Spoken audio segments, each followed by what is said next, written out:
Assalamualaikum warahmatullahi wabarakatuh. Perkenalkan, nama saya Sila Listiana Citra. Saya mahasiswi dari Universitas Muhammadiyah Tasikmalaya, Fakultas Ilmu Kesehatan, Prodi D3 Kebidanan. Di sini saya akan menyampaikan suatu penyelesaian tindakan dari suatu kasus yang diagnosisnya itu adalah asfiksia pada bayi baru lahir. Seorang bayi baru lahir di TPMB tidak menangis, kulit kebiruan, nafas megap-megap. Diagnosis dari kasus tersebut adalah asfiksia. Lalu apa tindakan selanjutnya yang harus dilakukan bidan pada klien tersebut? Sebelumnya lakukanlah penilaian.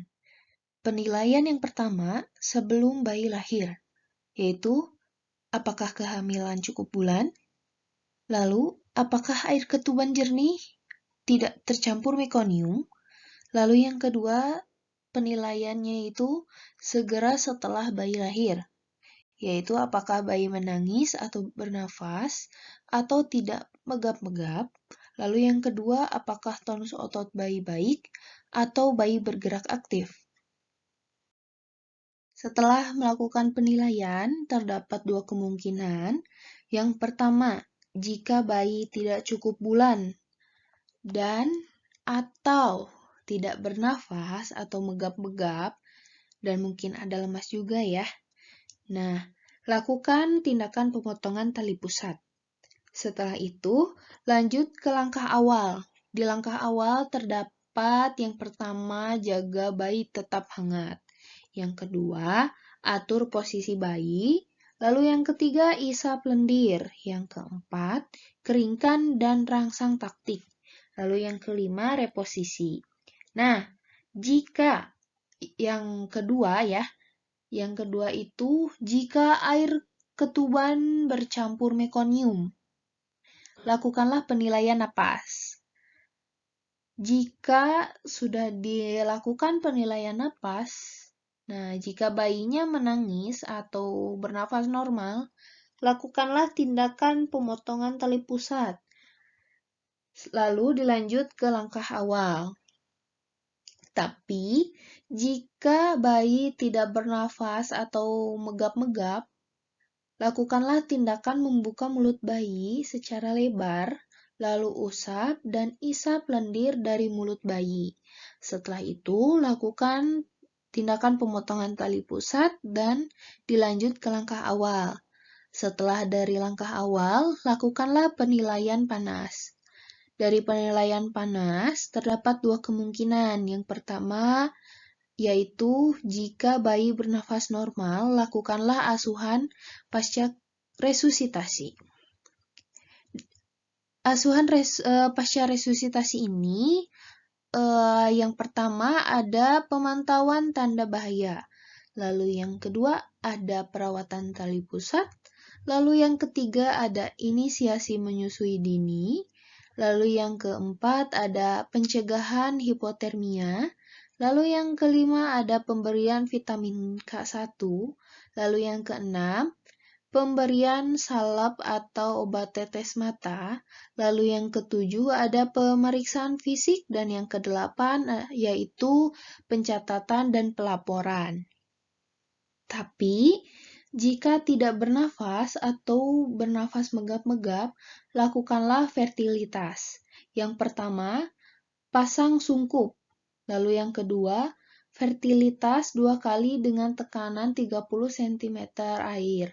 Lalu yang ketiga, jika dada mengembang, lakukanlah fertilitas 20 kali dengan tekanan 20 cm air selama 30 detik.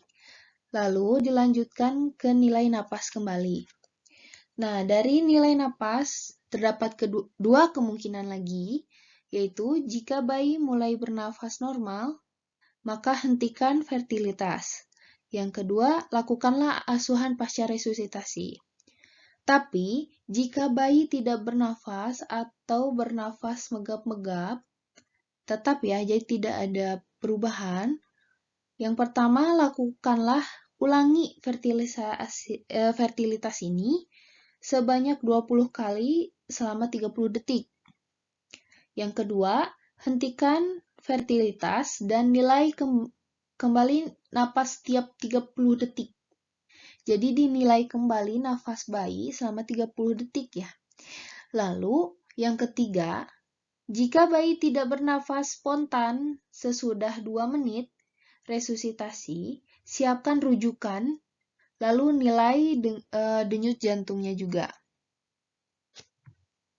Setelah itu, jika bayi dirujuk, yang pertama lakukan konseling terhadap keluarga, lalu yang kedua, lanjutkan resusitasi, lalu yang ketiga, pemantauan tanda bahaya, dan keempat, ada perawatan tali pusat, yang kelima, pencegahan hipotermia,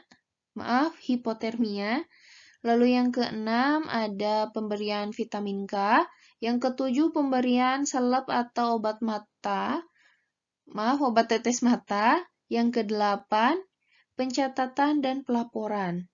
Tapi jika tidak mau dirujuk dan tidak berhasil dalam resusitasi, yang pertama, sudahi 10 menit bayi tidak bernafas, spontan dan tidak terdengar denyut jantung. Pertimbangkan menghentikan resusitasi. Lalu yang kedua, lakukanlah konseling terhadap keluarga. Dan yang ketiga, pencatatan dan pelaporan. Yang selanjutnya ada langkah atau teknik yang dilakukan saat resusitasi. Yang pertama, memeriksa pernapasan. Langkah ini dilakukan dengan meletakkan pipi di dekat mulut dan hidung bayi. Rasakan tarikan dan hembusan napasnya, sembari memperhatikan gerak dada yang naik turun. Kemudian periksa juga bagian dalam mulut dan hidungnya dengan seksama jika ada lendir yang mungkin menyumbat jalan nafasnya, segera keluarkan, sebab bisa menjadi salah satu pemicu sesak nafas. Lalu yang kedua, memberikan bantuan pernafasan. Jika langkah sebelumnya tidak menunjukkan respon, lakukanlah cardiopulmonary resuscitation atau CPR. Dengan cara yang pertama, posisikan kepala dan leher bayi dalam keadaan lurus. Kemudian angkat sedikit dagunya.